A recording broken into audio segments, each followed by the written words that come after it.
E aí, tudo certo? Se a Lei 9099/95, a famosa Lei dos Juizados Especiais Criminais, é um ponto que sempre gera dúvida nos estudos para concurso, essa revisão aqui foi feita para resolver isso. A gente vai direto ao ponto naquilo que realmente importa para garantir a questão na prova.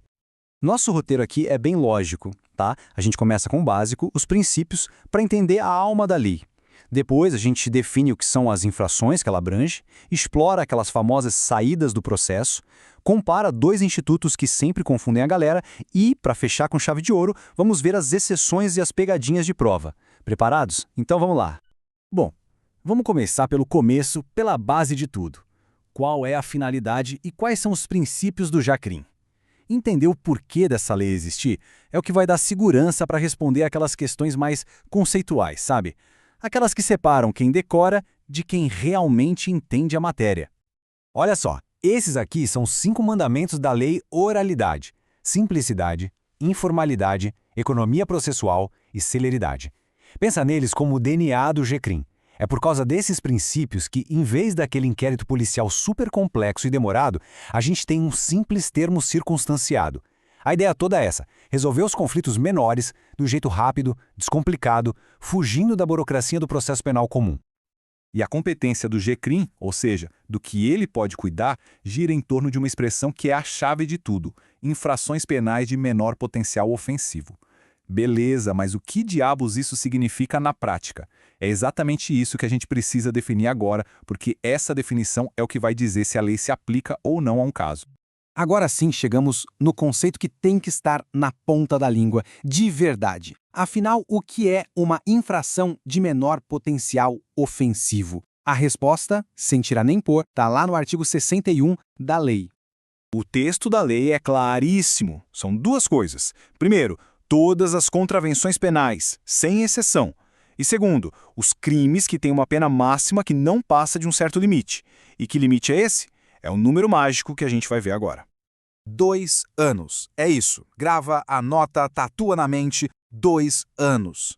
Se a pena máxima de um crime for de até 2 anos, ele entra na competência do JACRIM. Passou um dia disso, aí, em regra, já não é mais caso para a Lei 9099. Simples assim.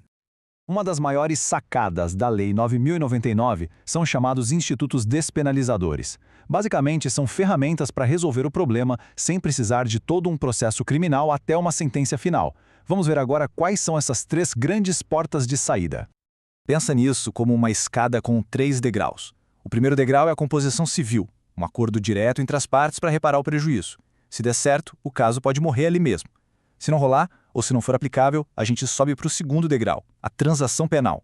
Aí é o Ministério Público que entra na jogada e propõe um acordo para aplicar uma pena mais leve e encerrar o assunto. E por último, no terceiro degrau, para crimes um pouquinho mais sérios, tem a suspensão condicional do processo, que basicamente congela a ação penal por um tempo, desde que a pessoa cumpra algumas condições. Certo? Agora vamos colocar uma lupa em 2 desses institutos que as bancas de concurso adoram misturar para confundir: a transação penal e a suspensão condicional do processo. Bora ver as diferenças para nunca mais errar. Essa tabela aqui é ouro puro para revisão. Olhe as diferenças cruciais. A transação penal serve para infrações com pena máxima de até 2 anos e ela acontece antes do processo começar. Já a suspensão condicional, o famoso sursis processual, é para crimes com pena mínima de até 1 ano e ocorre depois que a denúncia já foi recebida. Percebeu? Pena máxima contra pena mínima, antes do processo contra depois do início do processo. Esses detalhes são prato cheio para examinador. Saber a regra é fundamental, claro, mas o que realmente diferencia quem passa em concurso é conhecer as exceções. Então, quando é que a Lei 9099 fica de fora? Basicamente, temos 3 grandes situações em que a Lei 9099 não se aplica.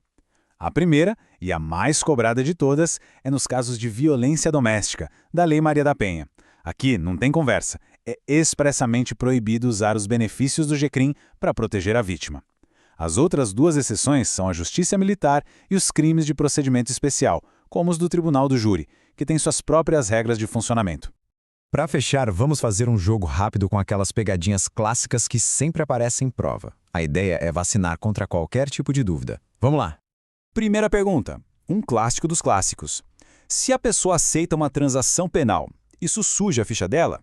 Gera maus antecedentes ou reincidência? A resposta é um sonoro não. Aceitar a transação não gera maus antecedentes nem reincidência, mas atenção ao detalhe, a informação fica registrada. Para quê? Apenas para impedir que a pessoa use esse mesmo benefício de novo nos próximos 5 anos. É como se fosse um vale-benefício que só pode ser usado uma vez a cada lustro. Segunda pegadinha. Na composição civil, aquele acordo entre as partes, a reparação do dano tem que ser obrigatoriamente em dinheiro? Também não. A lei quer o acordo à paz social. Então, se a vítima concordar, a reparação pode ser qualquer coisa. Prestar um serviço, entregar um objeto, pedir desculpas publicamente. O que importa é que as partes cheguem a um consenso que resolva o conflito para elas. E a terceira, essa um pouco mais técnica. E se uma pessoa comete vários crimes ao mesmo tempo, em concurso, e a soma das penas máximas passa de 2 anos? O caso ainda fica no jacrim? Aí não. Esse é um ponto pacificado nos tribunais. No caso de concurso de crimes, a gente soma as penas. Se essa soma passar do teto de 2 anos, o caso todo sai da competência do juizado especial e vai ser julgado pela justiça comum, que é mais preparada para casos mais complexos.